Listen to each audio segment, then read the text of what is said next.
What was the purpose of the special counsel investigation and its findings if we weren't going to move on from that? And then when you had some of these college professors, these constitutional law professors, they seemed to be pinging off Schiff's report, which was based on evidence that he controlled. And you and I have talked about this. Republicans have not had access to all the evidence, and all the evidence hasn't been aired. Right. Schiff has it. Schiff also knows who the whistleblower is. He said publicly that he didn't know who the whistleblower is. That's just not true. I mean, I saw that play out with Lieutenant Colonel Vindman and his attorney and Schiff. The three of them were sitting right next to each other during the closed-door deposition. By the way, we're asking questions. You could tell that he knew exactly. I mean, put it this way. They said, don't ask me. I can't answer questions that might reveal the name of the whistleblower, whose name I don't know. Right. So he had two conversations with people outside the NSC. He has no problem telling you. One of them is George Ken, works at the State Department. The other person I can't tell you because if I tell you who the other person is, then I'm outing the whistleblower. But I don't know who the whistleblower is. And Adam Schiff is saying, don't answer that question because if you answer that question, then you're going. If you name the one other person, then you are then outing the whistleblower. Yeah. So I mean, as far as Schiff's entire approach to this, it's really been a joke. He views himself as prosecutor, judge, jury, witness coach. He was the chief strategist for lying and leaking.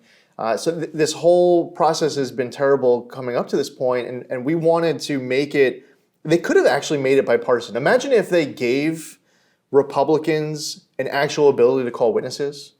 Then you're forcing the process to become bipartisan because we'd be happy to call witnesses. But they don't, there's a predetermined outcome. They want to do it as quickly as possible. They don't actually care really what the charges are, what the facts are, what the evidence is. They just want to take down the president. Turley, well, he's going to become the most hated man in legal punditry, but he's not exactly a conservative, and he even stated many times over he's not a fan of the president.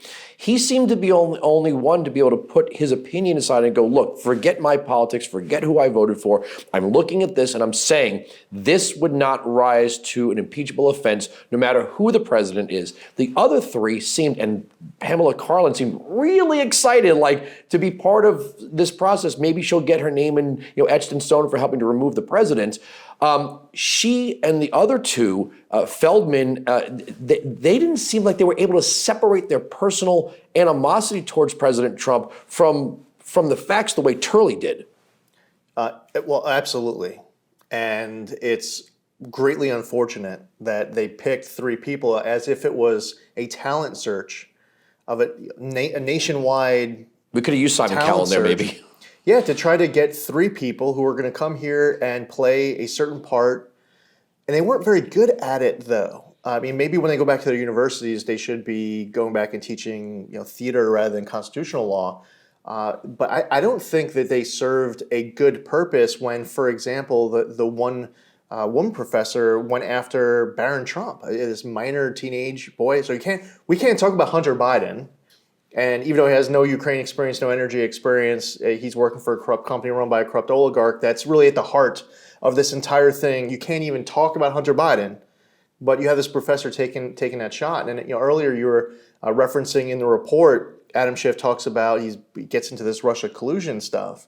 They can't help themselves. And where you see that the professors, as they're going through the House Judiciary Committee, not be able to help themselves with some of the comments that they're making. You saw it even in the report, and you've seen it with some of the other commentary on national TV. The report that Schiff puts out says that it's the Republicans believe, the president believes that it was Ukraine, not Russia, interfering in the 2016 election. And that comment really got kicked into another level when Fiona Hill was giving her testimony from the open hearing in the Intelligence Committee, as if those Republicans on the House Intelligence Committee were had the position that Russia wasn't interfering.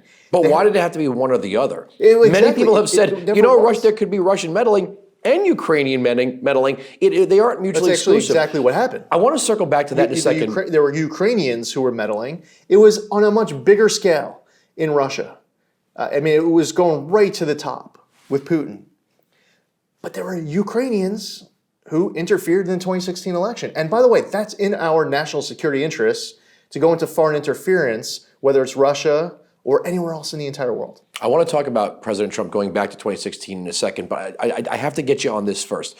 The idea of President Trump was doing this to affect the outcome of the election. He was doing this to get at his political rival. You're an attorney.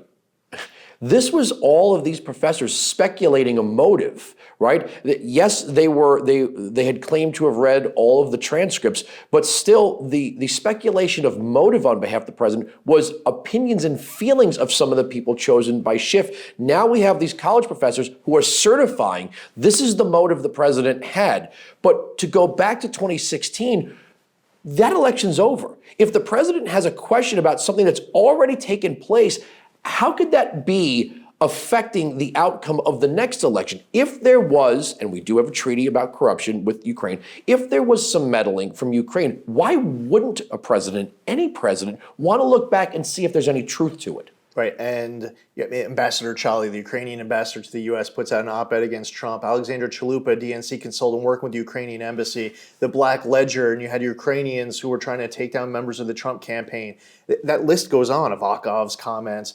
These are actual facts. It's a thing. These are things that took place. There's no question. I mean, you could go back and look at Ken Vogel's reporting, January 2017 in Politico. Even many of the far left media outlets, the media personalities who like to go after the president on this and try to say that it's debunked, there's no evidence that Ukraine interfered, they're parsing words. They're really misleading. They're dumbing down their audience by choosing their own words in a certain way that makes their audience think that Ukrainians didn't interfere in the 2016 election. What they should be saying is, if it's their opinion, that Ukraine did not interfere in the 2016 election, but there were Ukrainians who interfered at a much smaller scale than what happened in Russia, then state that. But what's happening, and I've had this now, throughout this impeachment inquiry, I will turn on the news, it'll be Don Lemon in the 10 o'clock hour on CNN, and in a matter of 8 minutes, he'll say 4 or 5 different things that are blatantly false. And they're intentionally false. And the way he's saying them, if you put on the news because you have a desire, you were busy that day, you were working, maybe you're working 2 jobs. You come home, you're with your family, you put the kids to bed, you put on the news and you want to know what happened that day. If you put on that show for those several minutes, you actually were dumber than before you turned it on in the first place. And I have a problem with that.